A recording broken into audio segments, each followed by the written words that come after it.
इस वीडियो में हम लोग विटिलाइगो के जो चरक ल्यूकोडर्मा वाली बीमारी होती है उसके विशेष वैरायटी के विटिलाइगो सेगमेंटल विटिलाइगो के बारे में बात करेंगे। तो जो सेगमेंटल विटिलाइगो होता है वो जो सामान्य विटिलाइगो है, जो रेगुलर विटिलाइगो है, जिसे विटिलाइगो वल्गैरिस बोलते हैं, उससे कई मायनों में बहुत ही ज्यादा भिन्न होता है। कई मायनों में जो सेगमेंटल विटिलाइगो होता है उसके पैदा होने के पीछे का कारण भी जो रेगुलर विटिलाइगो है उससे भिन्न देखा गया है। जैसे जो विटिलाइगो वल्गैरिस है वो उसमें रिसर्च में ये पता चला है कि ऑटो इम्यून मैकेनिज्म होता है, मतलब कि आपकी ही इम्यून कोशिकाएं आपके ही सेल्स को किल कर रहे हैं। लेकिन सेगमेंटल विटिलाइगो में रिसर्च के तौर पर मुख्य रूपेण न्यूरल मैकेनिज्म इंपॉर्टेंट पाया गया, मतलब नर्व से संबंधित जो सेगमेंट होता है उस सेगमेंट में नर्व होता है उसकी कुछ गड़बड़ी की वजह से देखा गया है। इसीलिए इसका इलाज भी बिल्कुल ही भिन्न होता है सेगमेंटल विटिलाइगो का। और सेगमेंटल विटिलाइगो का जो कैरेक्टरिस्टिक है वो भी भिन्न होता है। इसीलिए विटिलाइगो को कुछ डॉक्टर अब सेगमेंटल और नॉन सेगमेंटल विटिलाइगो में क्लासिफाई करते हैं, मतलब इनका कैरेक्टर इतना भिन्न है कि डॉक्टर और रिसर्चर इसको दो विटिलाइगो जितनी भी सफेद दाग की बीमारियां उसको मोटा मोटा दो पार्ट में डिवाइड कर रहे हैं, एक तो सेगमेंटल और एक नॉन सेगमेंटल। इसमें बार बार सेगमेंटल शब्द का यूज हो रहा है। तो सेगमेंटल का मतलब ये है कि बॉडी में हमारे तमाम तरह के सेगमेंट्स होते हैं, डर्मेटोम होते हैं। जब हमारा डेवलपमेंट हो रहा होता है, पेट में जो बच्चा होता है उसका डेवलपमेंट होता है, तो उसका डेवलपमेंट जो प्रोसेस है वो एक सेगमेंट में होता है। जैसे मल्टीपल सेगमेंट्स आपको देखने को मिलेंगे। चेहरे पे जो होगा डेवलपमेंट, इसमें आपका चेहरे पे एक अलग होगा जिसको ऑप्थेल्मिक, फिर मैक्सिलरी, फिर मैंडिबुलर। तो इस तरह से हमारे बॉडी में डेवलपमेंट होते हैं। जैसे एक ऐसा नहीं है कि एक ही सेगमेंट या एक ही पार्ट में पूरा बॉडी डेवलप हो जाए। बॉडी के बहुत छोटे छोटे हिस्से होते हैं जो आपस में मिल करके शरीर को बना रहे होते हैं। तो इसीलिए इस विटिलाइगो का सेगमेंटल विटिलाइगो नाम पड़ा, क्योंकि ये सेगमेंट को फॉलो करता है, मतलब एक हिस्से को। और जो सेगमेंट्स होते हैं शरीर पे, जैसे पीछे रीढ़ की हड्डी आपने ली, वहां से आगे चलते हुए बीच का जो लाइन होता है उसमें मिल जाता है। तो ऐसे ही मल्टीपल सेगमेंट रीढ़ की हड्डी से शुरू होकर के फिर आगे जो मिड लाइन है उसमें मिल जाता है। तो ये जो विटिलाइगो है इसी सेगमेंट्स को फॉलो करता है। तो एक सेगमेंट में हो सकता है विटिलाइगो ये वाला, या फिर दो सेगमेंट, कभी कभी मल्टी सेगमेंट भी देखने को मिला गया, मतलब कि मल्टीपल सेगमेंट्स में ये विटिलाइगो पैदा होता है। इसकी एक खासियत ये भी होती है कि अधिकांश केसेस में ये 15 से कम के बच्चों में देखने को मिलता है, लेकिन लेट उम्र में भी देखने को मिला है। 30-40 की उम्र में भी ये विटिलाइगो पैदा होते हुए देखा गया है। इसकी एक और इंपॉर्टेंट चीज होती है कि ये मिड लाइन को रिस्पेक्ट करता है, मतलब जैसे इस साइड में हुआ, आपके राइट साइड में ये विटिलाइगो हुआ, तो संभावना कम है, काफी कम संभावना है कि ये बीच का जो लाइन है उसको क्रॉस करके लेफ्ट साइड में जाए। दूसरी इंपॉर्टेंट चीज ये होती है कि ये विटिलाइगो साधारणतः 1 से 2 साल तक बढ़ता है, उसके बाद इसका प्रोग्रेशन रुक जाता है। मतलब कि ये जो बीमारी है इसकी जो बढ़ने की गति है, फैलने की गति है सफेद दाग की, वो पहले 1 से 2 साल ही होती है। उसके बाद ये खुद ब खुद, आप दवाई करें चाहे न करें, खुद ब खुद स्थिर हो जाती है। अब सफेद दाग के नए पैचेस बनना रुक जाते हैं और पुराने पैचेस फैलना रुक जाते हैं। नेक्स्ट पार्ट आता है कि इसके ट्रीटमेंट का। तो इसका ट्रीटमेंट भी जो रेगुलर विटिलाइगो उससे काफी भिन्न है, क्योंकि वहां पर इम्यूनिटी खराब थी। तो वहां पर प्राइमरली जो मुख्य रूपेण दवाइयां इस्तेमाल की जा रही थी वो इम्यूनिटी को सही करने वाली दवाइयां दी जा रही थी, इम्यूनोसप्रेसेंट्स। यहां पर इम्यूनोसप्रेसेंट्स का रोल काफी कम हो गया। तो यहां पर जो दवाइयां, जो उस रेगुलर विटिलाइगो में जो स्टेरॉइड की टैबलेट्स, इम्यूनोसप्रेसेंट्स, मेथोट्रेक्सेट, साइक्लोस्पोरिन, एजाथायोप्रिन मुख्य रूपेण इस्तेमाल की जाती थी, यहां पर ये साइड थेरेपी के तौर पर हो गई।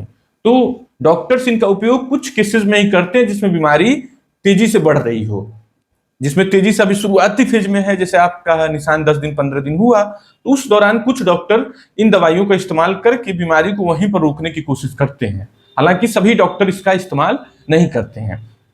अब इसमें जो मेन थेरेपी के तौर पर आती है, जो दवाइयां जो मेलानोसाइट्स, रंग वाली कोशिकाएं हैं, उनको सक्रिय करती हैं, वो थेरेपी इसमें इस्तेमाल में आती है।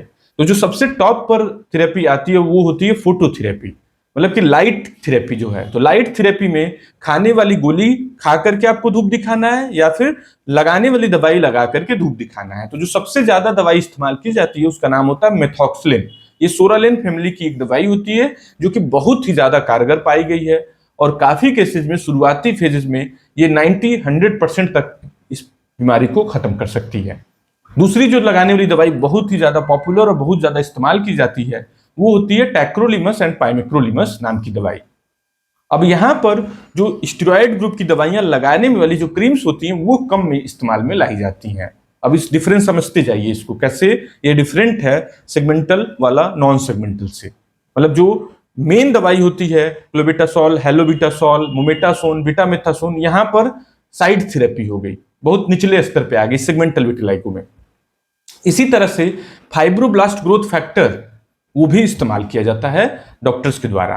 कुछ और लगाने वाले केमिकल्स हैं जो कि अब धीरे धीरे यूज किए जा रहे हैं, रिसर्च फेज में है। एक थेलिन नाम का मॉलिक्यूल है, वो भी टैबलेट फॉर्म में कुछ डॉक्टर यूज करते हैं, कुछ डॉक्टर लगाने वाली दवाई के तौर पर यूज करते हैं। नाइजेला सटाइवा नाम का एक दवाई है, उसको भी कुछ डॉक्टर लगाने वाली दवाई के तौर पर या खाने वाली दवाई के तौर पर इस्तेमाल कर लेते हैं। तो ये सब दवाइयां इसके इलाज में उपयोग की जाती हैं। लेकिन यदि बीमारी लेट हो जाए और ये दवाइयां लगाने वाली फेल कर जाएं तो उस कंडीशन में यहाँ पर सर्जरी का बहुत महत्वपूर्ण रोल आ जाता है, जो सर्जिकल थेरेपी है। तो सर्जिकल थेरेपी में अभी के समय में 3 तरह की सर्जरीज काफी पॉपुलर है इसके इलाज में। तो पहली सर्जरी है पंच ग्राफ्टिंग। पंच ग्राफ्टिंग जो है बहुत ही पुरानी सर्जरी है।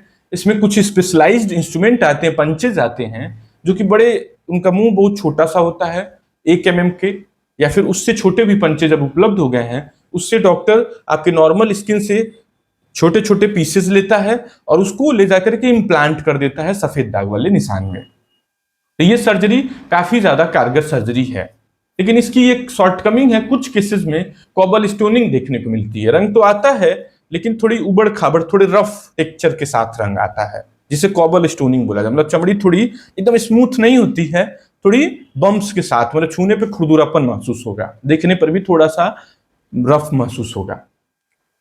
नेक्स्ट जो सर्जरी काफी ज्यादा पॉपुलर है वो है सक्शन ब्लिस्टर ग्राफ्टिंग। ये सर्जरी बहुत ही ज्यादा पॉपुलर सर्जरी है। यहाँ पर विशेष उपकरण के द्वारा आपके जांघ पर ब्लिस्टर्स बनाए जाते हैं, आपकी स्किन ग्राफ्ट ली जाती है। बहुत पतले पतले ट्रांसपेरेंट ग्राफ्ट, एपिडर्मल ग्राफ्ट लिए जाते हैं और उन ग्राफ्ट को ले जाकर के सफेद दाग वाली जो चमड़ी है वहां पर लगा दिया जाता है। कुछ विशेष मशीन के द्वारा जो चमड़ी है उसकी घिसाई करके फिर वो ग्राफ्ट लगा दिए जाते हैं। ये सारी प्रक्रिया शून्य वाली क्रीम या शून्य वाली इंजेक्शन के ही द्वारा की जाती है। अक्सर लोगों के मन में डर रहता है बड़ा पेनफुल होगा। कोई भी सर्जरी में थोड़ा तकलीफ तो होती ही है जब शून्य वाली दवाई दे रहे हैं, शून्य वाली इंजेक्शन दे रहे हैं, लेकिन उसके बाद स्मूथली चीजें हो जाती हैं।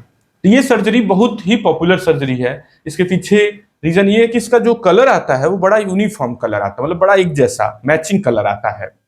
इसमें बम्प्स नहीं आते, मतलब कि रफ नहीं आता है। लेकिन इसके साथ भी एक प्रॉब्लम ये है कि जैसे 5 सेंटीमीटर का विटिलाइगो स्किन था, जो सफेद दाग वाला अफेक्टेड, मान लीजिए सर्जरी जहां करना था 5 सेंटीमीटर का, तो आपको जांघ से उतनी ही चमड़ी लेनी पड़ेगी, मतलब 5 सेंटीमीटर ही चमड़ी लेनी पड़ेगी जांघ से। कुछ लोगों का ये भी प्रश्न रहता है कि जहां से चमड़ी ले रहे हैं वहां पर कोई दिक्कत तो नहीं होगी। तो अधिकांश केसेस में कोई दिक्कत नहीं होती है, वहां पर भी जो स्किन का कलर है वो बढ़िया से आ जाता है, कोई टेंशन वाली बात नहीं होती है। अभी के समय में जो सबसे एडवांस सर्जरी है वो है NCES, non cultured epidermal cell suspension. तो जो NCES होती है सबसे एडवांस सर्जरी है अभी के समय में। इसमें जो जांघ से चमड़ी ली जाती है वो चमड़ी बहुत ही थोड़ी मात्रा में ली जाती है और उसको विशेष प्रक्रिया से मेलानोसाइट का घोल बनाया जाता है। जो रंग बनाने वाली कोशिकाएं हैं उसको विशेष तकनीक से उसका घोल बना करके, पेस्ट बना करके जो विटिलाइगो वाली चमड़ी है उस पर ले जाकर के फैला दिया जाता है। इसमें फायदा क्या है कि जैसे विटिलाइगो 5 सेंटीमीटर का है या 10 सेंटीमीटर का है, तो 1 सेंटीमीटर जांघ की चमड़ी से ही हो जाएगा। मतलब कि 1 सेंटीमीटर नॉर्मल चमड़ी 5 से 10 गुना विटिलाइगो वाले चमड़ी को कवर कर लेगी। मतलब कि बहुत कम स्किन लेनी पड़ती है इसमें जांघ की, और आपके जो सफेद दाग हैं वो ज्यादा कवर हो जाते हैं। लेकिन इसमें भी एक प्रॉब्लम है कि कभी कभी यूनिफॉर्म पिगमेंटेशन नहीं आता है, थोड़ा मोटल्ड रिपिगमेंटेशन आता है। मतलब जो एकदम मैचिंग कलर है वो कभी कभी मिसिंग होता है NCES में। तो ये सर्जरी सबसे एडवांस सर्जरी अभी के समय की है विटिलाइगो सर्जरी में। तो ये सब सर्जरी आपका डॉक्टर डिसाइड करेगा और आपको ट्रीटमेंट इसका कर दिया जाएगा और ये प्रॉब्लम पूरी तरह खत्म हो जाएगी। नेक्स्ट प्रश्न ये है कि क्या ये विटिलाइगो सर्जरी के बाद वापस आ सकता है? तो इसका उत्तर है नहीं। मतलब कि शायद ही कोई केस हो जिसमें कलर एक बार वापस आ जाए, जो नॉर्मल कलर वापस आ जाए, फिर उसका कलर उड़ जाए। तो ऐसा बहुत रेयर है कि ऐसा हो, मतलब कि इस विटिलाइगो में जो ट्रीटमेंट एक बार हो गया वो अधिकांश केसेस में पूरी तरह से परमानेंट ही ट्रीटमेंट होता है। तो आपको बिल्कुल निश्चिंत रहना है। इसका ट्रीटमेंट आपको अपने डॉक्टर से मिलकर शुरुआती स्टेज में दवाइयों से करवा लेना है।